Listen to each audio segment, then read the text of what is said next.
Hello everyone. So today I will be discussing a game I had.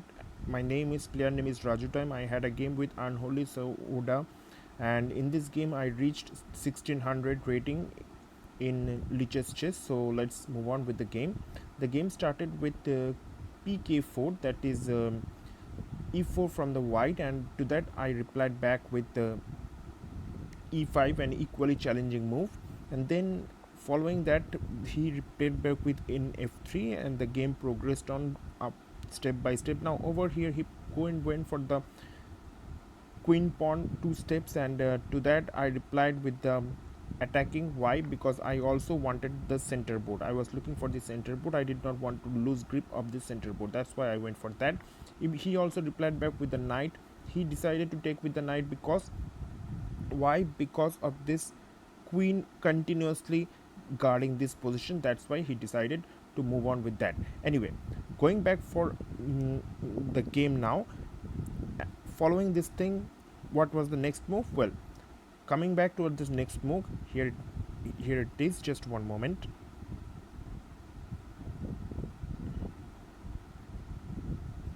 Yes, the next move, here it is. Yes, that's from black. Thereafter the game was progressing. Me as black played this move. Then he's now gradually developing his pieces. I was also starting to developing my pieces.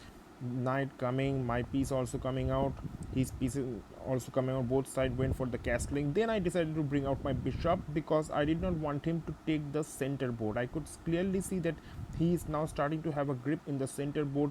My king went for the castling on the king side, and his king went for the castling on the queen side. So it's clear to me that in a very short while he is going to come for some attacks down the corner. In these sides he is going to go for some attacks, and it's very clear to me because of the opposite side castling. And since he is with white, he has the advantage of attacking, and he has already started to develop the pieces in the center board. But by the way, me playing as black is also not lagging far behind. I have also been replying back equally well because I have also been preparing my pieces. Okay, moving on now into the game. He replies back with the bishop. See, I had developed my bishop. He replied back with his bishop. I also replied back equally with the pawn. Now over here at this position, what we can see is that this pawn is not having any backup.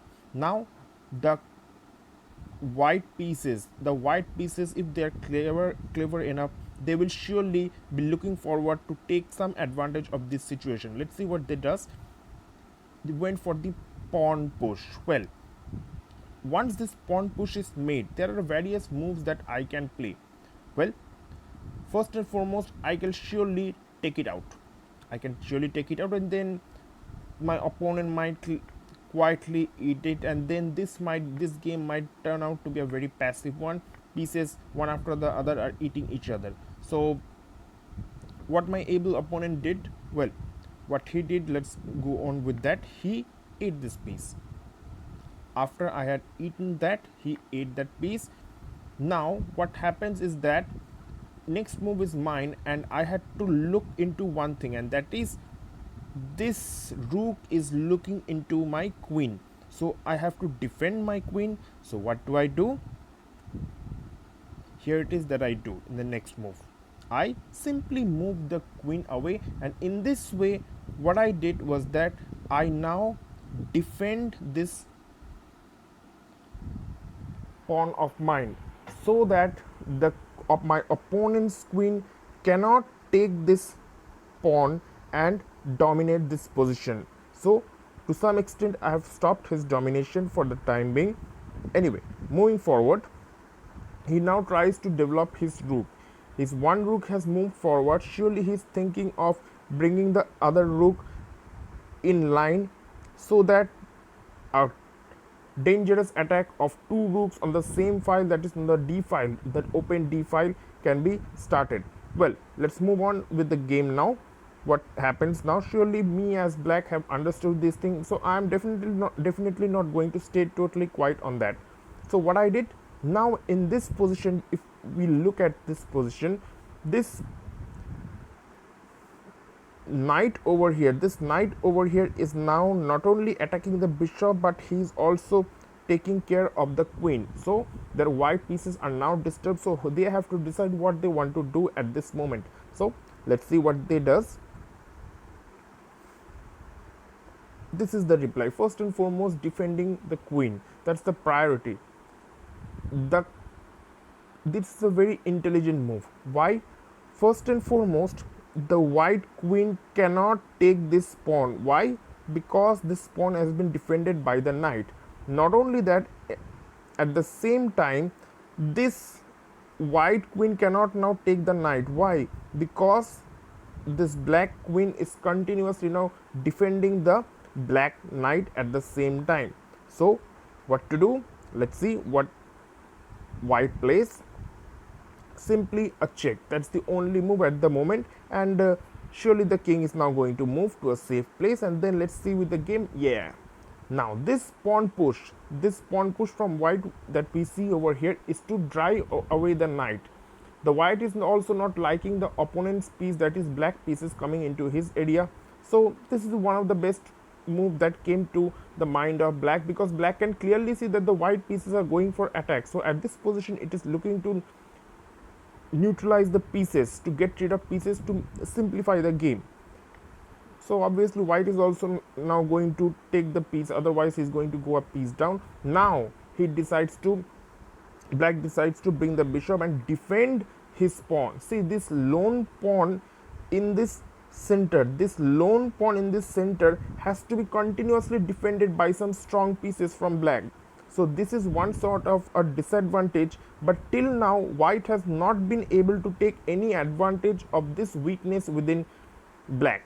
So moving on, now he's looking to take care of the bishop, but it is not going to yield anything. Why? Because even if this piece is taken up, then there is the black pawn which is going to defend this pawn. So there is not going to be any as such result. Okay, anyway, moving on with the game. Targets the, what we see over here.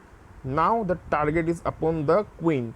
So the queen has to move. This is very clever play, because it is also keeping the white under continuous pressure, because he has to save his queen also. The white queen moves away. Now it's black's turn. Black cleverly moves the bishop away. Very interesting move. Now why does he play this move? Well, the main reason for which he plays this move, because from this position the bishop can control this long diagonals. It's a sort of defense. The white knight cannot come to this place, neither can it come to this place. It has to think several times before coming to these places because of the black bishop. Well, what now white goes for? Let's see. Very interesting. Now he is going for the bishop directly. So surely now black has to think of something. He defends it. See, again the black bishop is defending the center pawn, and now this might be a mistake according to many. Why? Because when the knight takes away the bishop, one of the pawn now comes up from the side and now defends the center pawn. So this center pawn, which was all this time had to be defended by some big pieces or the other, is now being supported by another pawn. And this is one mistake that I feel white just made, because he allowed the black to now to some extent come back into the game. Moving on. Well, white is going for the black queen, but black has seen that. He moves away. The game progresses this way and that way. Now the black rook is targeting the queen, moves away, and the game progresses on and on. Check comes, moving away the way. Now the black queen is going for some attack. First he gets rid of that rook. He's clearing the matters now. Goes for that pawn. He's going for the opponent's area. The matter is clear. He has decided that he wants to eat more and more pieces. The white rook tries something different. Now, very interesting. it in the pawn, and the black queen also not letting things go behind, and this is the blunder, the ultimate blunder.